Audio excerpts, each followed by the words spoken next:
بسم الله الرحمن الرحيم السلام عليكم ورحمة الله وبركاته داوديال كسو دبادا قضبضا ورارك جنال كينديني لتيفي وقدور قرون وحانا كمد نقونيا مدحوينها صوماليا محمد عبد الله فرماجو او كل مدعيديو كبلابي دالك مريكان قارهان مقالة نيويورك هالكاس او قيب قليو شركة قرمدا مدوبي إثيوبيا او شاعسي مقاعيدا يو سبيردا دادكي ايو قبطي شباب يو داعش نمدا بيدابا مرتيد لغسو ساري شركي لباد xeerlaaliyaasha Soomaaliya Yuusuf Garaad oo ka hadlay khudbadii uu jeediyay madaxweyne Sheekh Shariif Sheekh Axmed dib u dhac ku yimid caleemasaarka madaxweynaha Jubbaland amniga caasimadda Soomaaliya ee Muqdisho oo isbedel lagu sameynayo iyo madaxweynihii hore dowlad goboleedka Puntland Cabdiweli Maxamed Cali Gaas oo shaaca ka qaaday in Soomaaliya aysan ka dhici doonin doorasho qof iyo cod daawadayaal intaasi waxay ahaayeen qodobadii wararkeena ugu door corona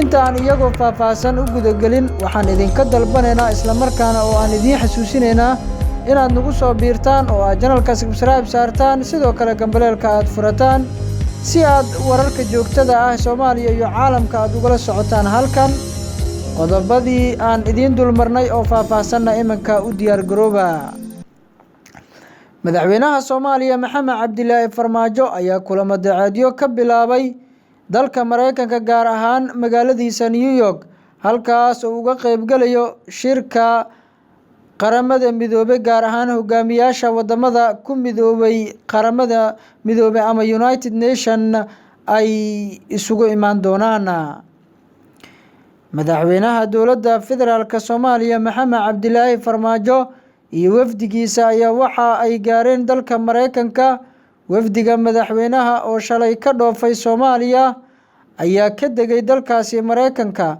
waxaana qaabilay danjiraha Soomaaliya ee qaramada midoobay Abuukar Baale madaxweyne Farmaajo ayaa waxa uu ka qayb galayaa shirka 74aad ee golaha guud ee qaramada midoobay oo ka furmaya magaaladaasi New York ee dalka Mareykanka ka hor iyo inta uu socdo shirkuba waxa uu madaxweynuhu kulamo la qaadanayaa wadamada kala duwan ee ka qayb galaya hogaamiyaashooda waxyaabaha ugu muhiimsan ee uu kala hadlayo ayaa waxa ay u badan yihiin xiriirka taageerada dhinaca kasta ee Soomaaliya u baahan tahay iyo wada shaqeynta Maxamed Cabdilaahi Farmaajo ayaa kowdii bishii Agoosto ka tanaasulay dhalashadiisii Mareykanka si uu uga qayb galo shirkaasi waa markii ugu horeysay ee madaxweynaha Soomaaliya Maxamed Cabdilaahi Farmaajo uu ka qayb galayo shirka golaha guud ee qaramada midoobay labadii sano ee la soo dhaafay waxa matalayay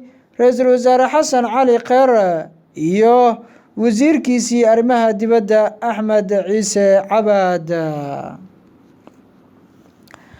Itoobiya ayaa shaacisay magacyada iyo sawirada dadkii ay u qabatay shabaab iyo daacishnimada dowladda Itoobiya ayaa baahisay magacyada iyo sawirada tiro rag ah oo ay ka qabatay dalkeeda kuwaas oo ay ku eedeysay inay xubno ka yihiin al-shabaab iyo daacish hay'adda sirdoonka Itoobiya ee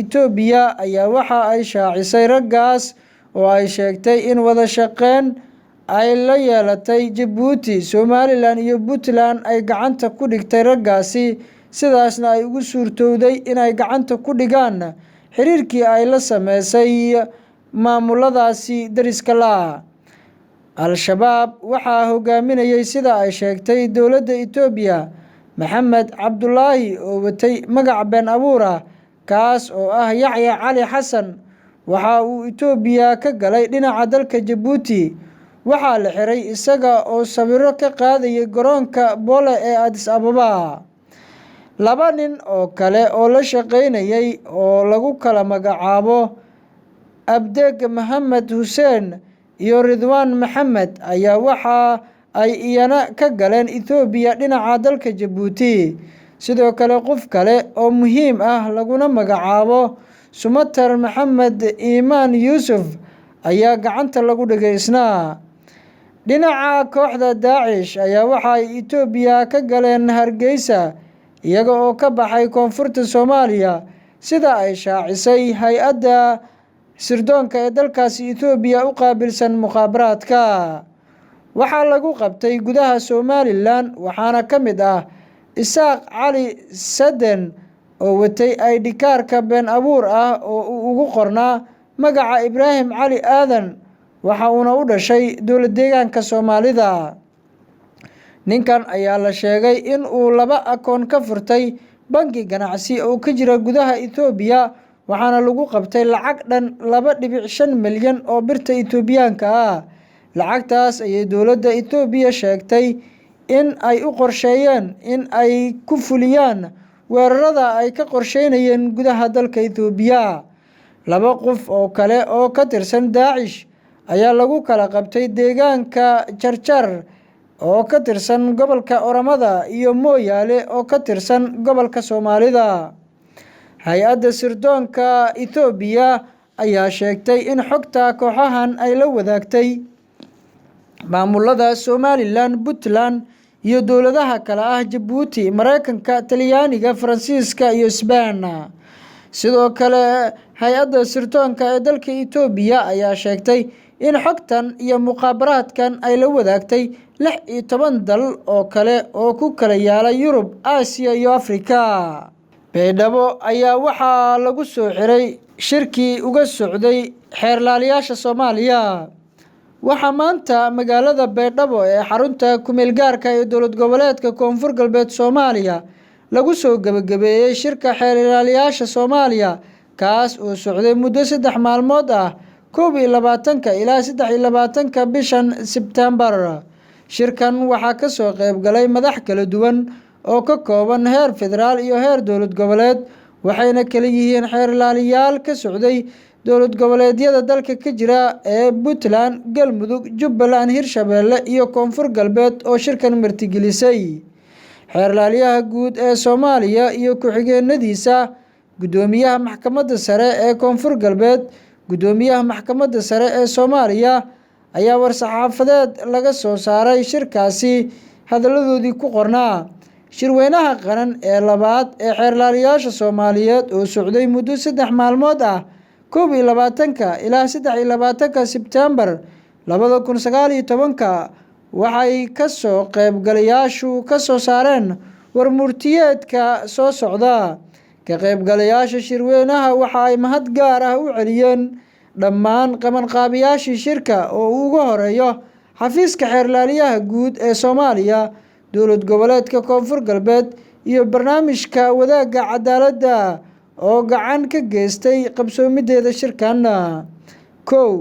Waxaa la xusay in xafiiska xeerlaaliyuhu door muhiim ah ku leeyahay adkeynta xiriirka xafiiska xeerlaaliyuhu guud ee qaranka iyo xafiisyada kale ee heer dowlad goboleed, iyadoona la wadaagayo xogta dambiyada dhaca.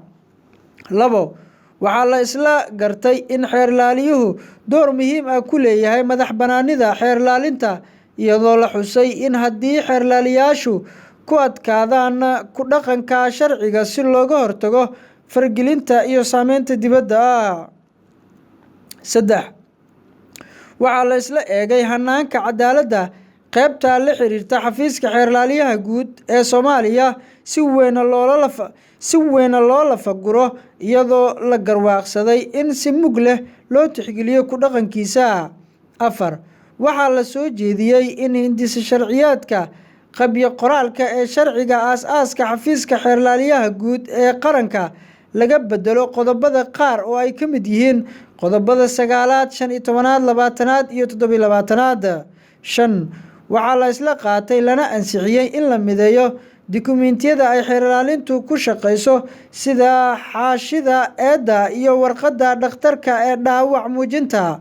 Waxa ay xeerlaalayaashu soo bandhigeen waayo-aragnimadooda ku aadan tacadiyada jinsiga, waxaana la isla qaatay in dowlad goboleedyada dhammaan laga sameeyo qayb gaar ah oo ka shaqeysa dambiyada tacadiga jinsiga.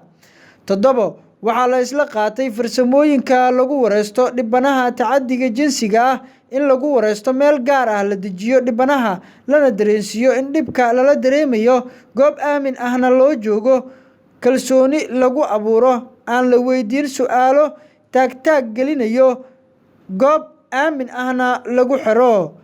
8 shirweynaha waxa uu ansixiyay xeeroosaadka ururka xeerlaaliyaasha Soomaaliyeed. 9 waxaa la isla dhisay lana ansixiyay guddiga fulinta ee ururka xeerlaaliyaasha Soomaaliyeed. 10 waxaa la isla qaatay in ay muqadas tahay in si wadajir ah looga qayb qaato sugidda amniga xeerlaaliyaasha Soomaaliyeed. 11 shirweynuhu waxa uu ku baaqay in laga shaqeeyo lana dardargeliyo dhismaha golaha adeega garsoorka. ugu dambeyntii qodobka 12aad gurmad shirweyne waxa uu hoosta ka xariiqay doorka xeerlaaliyaasha ku leeyihiin dalka iyo in si buuxda loo aqoonsado ahmiyadda ay leedahay ilaalinta sareynta sharciga dalka u yaala. Yuusuf Garaad ayaa ka hadlay khudbadii uu jeediyay Sheekh Shariif. Yuusuf Garaad Cumar wasiirkii hore ee arrimaha dibadda Soomaaliya ayaa ka falceliyay khudbadii saameynta lahayd uu maanta jeediyay madaxweynihii hore ee Soomaaliya Shariif Sheekh Axmed. Sheekh Shariif ayuu sheegay inuu yahay madaxweyne hore isla markaana dowladda laga doonayo in aysan dhayalsan hadalkiisa oo abuuri kara saameyn bulsho. Madaxweyne Shariif Sheekh Axmed waxaan hadalkiisa u arkaa mid dib u dhac horseedi kara oo aanay ahayn in la sahashado. wax ma dhimi karo dad baa leh laakiin ma doonayo in taas la isla gaaro. ma ahan in la dhayalsado mana ahan in looga sii daro ayuu yiri Yuusuf Garaad. waxa uu dowladda dhexe ee Soomaaliya ugu baaqay in ay xaliso khilaafka cusub ee ka dhashay xayiraadda la saaray madaxweyne Shariif. waxaan dowladda ugu baaqayaa iyada oo danta guud ka shaqeynaysa in ay xaliso khilaafka ah mid laga baaqsan karay ayuu yiri Yuusuf Garaad.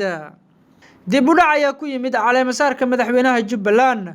wararka naga soo gaaraya magaalada Kismaayo ayaa waxa ay sheegayaan in dib u dhac uu ku yimid caleemasaarka madaxweynaha maamulka Jubbaland Axmed Maxamed Islaam Axmed Madoobe.